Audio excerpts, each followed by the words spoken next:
Thiêu thùa thật phiền phức. Tỷ định theo cái gì vậy? Chỉ còn hơn 1 tháng, làm sao ta theo cho kịp? Thôi bỏ đi, cái này quá rắc rối. Chỉ riêng việc vẽ ra cũng mất một khoảng thời gian rồi. Hay là cứ để sang năm rồi tặng ngài ấy vậy? Tỷ, rốt cuộc tỷ muốn tặng thứ gì thế? Địa đồ, là địa đồ của Đại Chu. Tỷ, sao tỷ lại có địa đồ Đại Chu được? Đây vốn là vật cơ mật bậc nhất. Chỉ có hoàng thượng mới có thôi. Hắc, coi như ta chưa nói gì đi, ta lại nghĩ ra thứ tốt hơn. Thứ này chắc chắn Tần Vương sẽ thích. Chúng ta hãy dùng hai bên bờ sông Hà La làm một cái sa bàn. Đó chính là nơi Tần Vương và Bắc Cương Vương quyết chiến sinh tử. Sư phụ, sa bàn là làm bằng cát sao? Đến sa bàn mà người cũng không biết à? Đó là thứ tướng quân dùng để bày binh bố trận. Trong quân doanh đều có. Binh sĩ màu đỏ đại diện cho Đại Chu, màu đen đại diện cho Bắc Cương. Tỷ lệ 1:1, phục dựng chân thực địa hình. Có thứ này, chỉ cần Tần Vương muốn, ngài ấy có thể mô phỏng trận đại chiến lưu danh thiên cổ này suốt đời. Nhưng thứ này làm thế nào đây? Cảm giác cũng chẳng dễ hơn theo địa đồ là mấy. Liệu 4 người chúng ta có làm nổi không? Các đệ quên mất một điểm quan trọng rồi. Đó là Hà Tây hiện tại vẫn đang phủ tuyết trắng xóa. Sơn xuyên địa thế, hết thảy đều là màu bạc. Tiết kiệm công sức biết bao. Nam lần này dùng nếu không để làm ra cảnh non xanh tại căn hầm này. Độ khó của thực không hề nhỏ. Tiểu hổ, nhiệm vụ điều khắc binh mã sao cho người đấy. Sư phụ, đồ đệ đâu có biết chạm khắc gỗ. Sư phụ cũng không biết, nên ngươi phải tự học thôi. Chứ cái gì cơ à? Không có chút khó khăn thì cần gì 4 người chúng ta ra tay. Dù sao còn 1 tháng nữa, ngươi tự mày mò đi. Tiêu hổ mặt mày mếu máu bỏ đi. Phòng bếp nhanh chóng vang lên tiếng chẻ củi. Ha, đúng là đồ cứng đâu. Chị tỷ, có phải tỷ đã có cách khác để làm binh mã rồi không? Tất nhiên rồi. Trông chờ vào gỗ ư? Đừng nói là tiểu hổ vụng về, đến ta học 1 tháng cũng chẳng xong. Chúng ta dùng bùn để nặn, sau đó đúc thành khuôn, mang đến xưởng thợ nhờ thợ rèn đúc ra. Vừa bền lại vừa đẹp, lại có sức nặng, tốt hơn đồ gỗ nhiều. Vậy sao tỷ không để tiểu hổ trực tiếp tìm thợ rèn làm luôn? Hắc, để thử thách hắn một chút, xem hắn có tự mình nghĩ ra được không. Dù sao ở trong hầm này cũng chẳng có việc gì làm, để hắn học thêm một tay nghề cũng tốt. Nana nhìn sang Trường Anh đang im lặng nãy giờ. Đệ đừng nói cho tiểu hổ biết nhé. Để ta xem hắn còn ngốc đến bao giờ. Liệu huynh ấy nghĩ ra không? Cả hai tỷ muội đều Trường Anh ước gì tiểu hổ cứ ngốc như thế để con được xem trò vui. Phần sơn thủy này giao cho Trường Anh phụ trách. Dùng bùn cũng được, dùng cát cũng xong. Thế Hoa, chúng ta sẽ làm cây cối, đá tảng và quan đạo. Không dám nói là phục dựng 10 phần, ít nhất cũng phải được 8 phần. Phải làm thật tinh xảo tỉ mỉ, sống động như thật. Tỷ, cái sa bàn này lớn quá. Làm xong rồi em là không mang ra khỏi cửa được. Vậy thì làm kiểu sa bàn lắp ghép có thể tháo rời, chia vào thùng mang ra ngoài rồi mới lắp lại. Như thế độ khó lại càng cao. Hai tỷ muội bàn bạc cả buổi chiều mới đưa ra được. 1 tháng sau đó, cả 4 người đều bận rộn. Nguyên liệu dưới hầm có hạn, chỉ có thể ra ngoài tìm thêm. Trước tiên để Trường Anh và tiểu hổ ra ngoài thám thính, sau đó Nana mới ra ngoài lấy những món đồ cần thiết. Chắc chắn là đại quân Bắc Cương đến tập kích rồi. Đệ phải đi thủ thành. Nếu người Bắc Cương đã tới, một mình đệ đi cũng vô dụng thôi.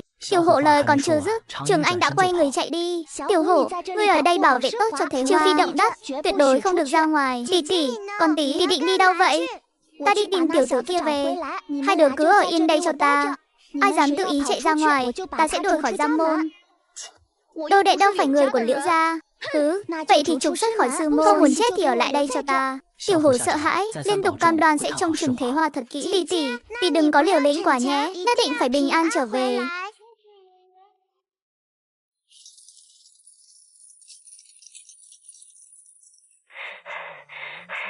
Người Bắc Cương đã vây thành rồi, Trường Anh không biết đã chạy đi đâu.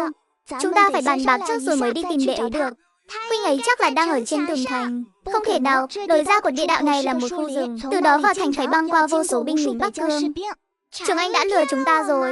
Lúc này huynh ấy căn bản không hề chạy khỏi địa đạo, chỉ là trốn đi thôi. Thấy tỷ đi rồi, huynh ấy mới xông ra lừa gạt. Lấy được chìa khóa là chạy đi ngay. Tiểu tử này rốt cuộc cũng biết dùng tâm kế rồi đấy. Đệ ấy lừa thế nào mà ngay cả tỷ cũng bị qua mặt vậy? Đệ ấy nói tỷ đã thám thính được quân số Bắc Cương, bảo đệ ấy mau chóng ra ngoài báo tin.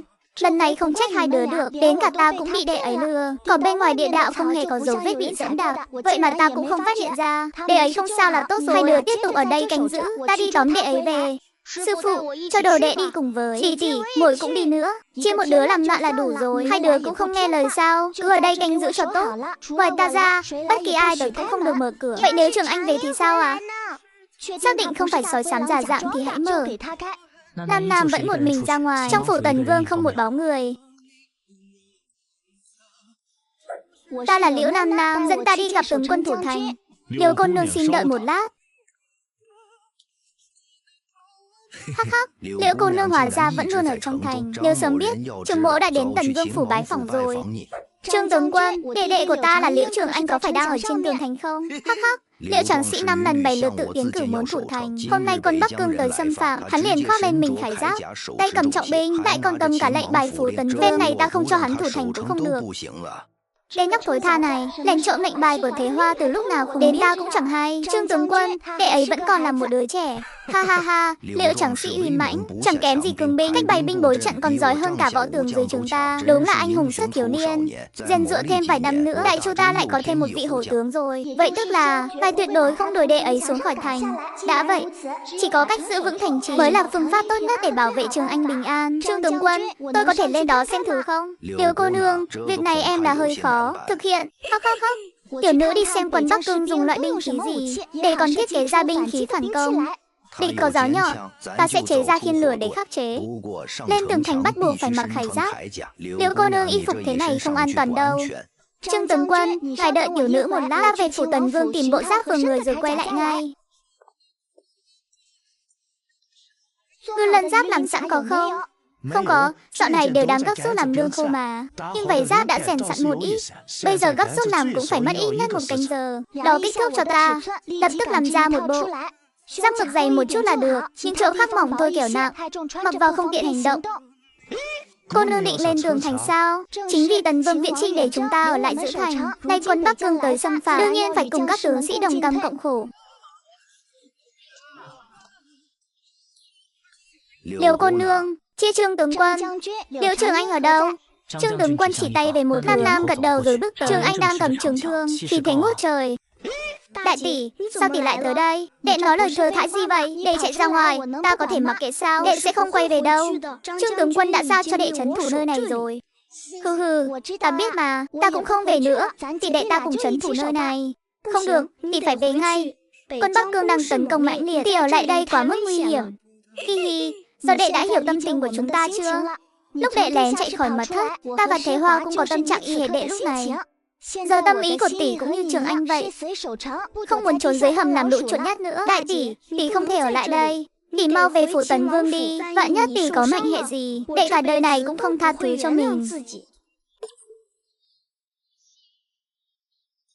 Liễu cô nương có nhìn ra điều gì không? Quân Bắc Cương nhìn qua thì đang hạ trại, nhưng doanh trại lại dựng vô cùng sơ sài. Chúng đang muốn đánh lạc hướng ta, khiến ta tưởng rằng chúng định đánh lâu dài. Thực chất là muốn tốc chiến tốc thắng. Tuyết lớn ở Sa Châu nằm ngoài dự liệu của chúng. Em là khi tìm được cách đối phó, chúng sẽ lập tức công thành. Hắc hắc, ngay cả Liễu cô nương cũng nhìn thấu trò che mắt này. Bắc Cương lại tưởng có thể qua mặt được ta sao? Nói vậy là tướng quân đã nắm chắc phần thắng. Ta biết ngày Tần Vương chắc chắn có kế hoạch dự phòng mà. Nếu Sa Châu đã kiên cố như thành đồng thì ta cũng không cần vẽ rắn thêm chân nữa. Ta xin phép về phủ Tần Vương chứ. Tướng quân cần gì cứ việc sai người tới gọi.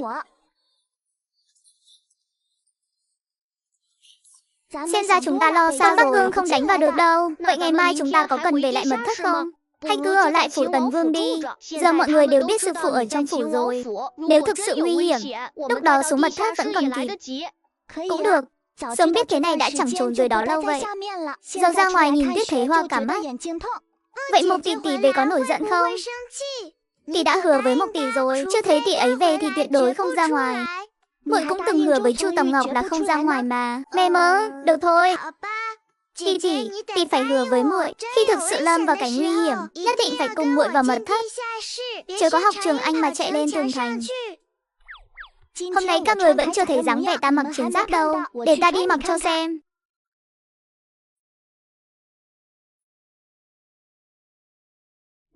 Sư phụ mặc bộ này trông uy phong như đại tướng quân vậy. Có thể bảo thợ rèn làm cho đồ đệ một bộ không? Chẳng trách Trường Anh lại muốn tổng quân, có chiến giáp này mà, đồ đệ cũng muốn. Mai ta làm cho hai đứa mỗi người một bộ, đừng có tùy tiện ra ngoài. Giờ trên phố toàn là binh lính, đến một bóng dân thường cũng không thấy. Ai đó? Đại tỷ, mau mở cửa. Trương tướng quân tới rồi. Các vị mau mời vào. Tướng quân tới đây là muốn nghỉ ngơi đôi chút sao?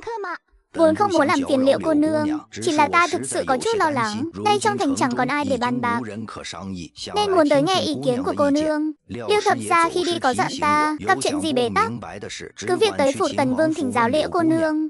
Tướng quân cứ nói.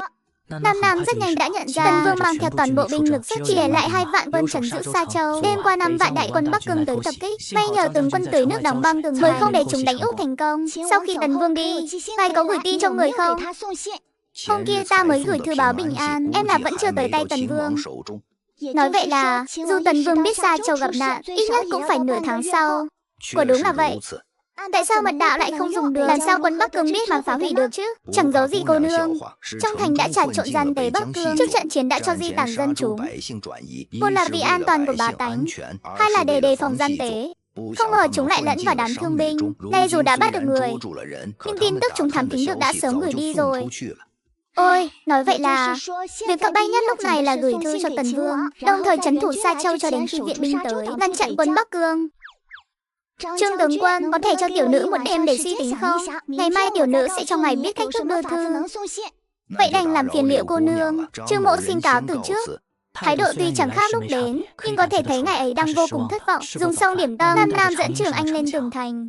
Húc tỷ tỷ lần đầu ra trận đối địch, cũng từng hoảng sợ. Đệ đừng có cậy mạnh, ngày mai sẽ rất đáng sợ đấy. Sợ thì cứ sợ, nhưng đánh xong rồi khóc cũng chưa muộn. Trường Anh biết đại tỷ vẫn còn đang giận mình.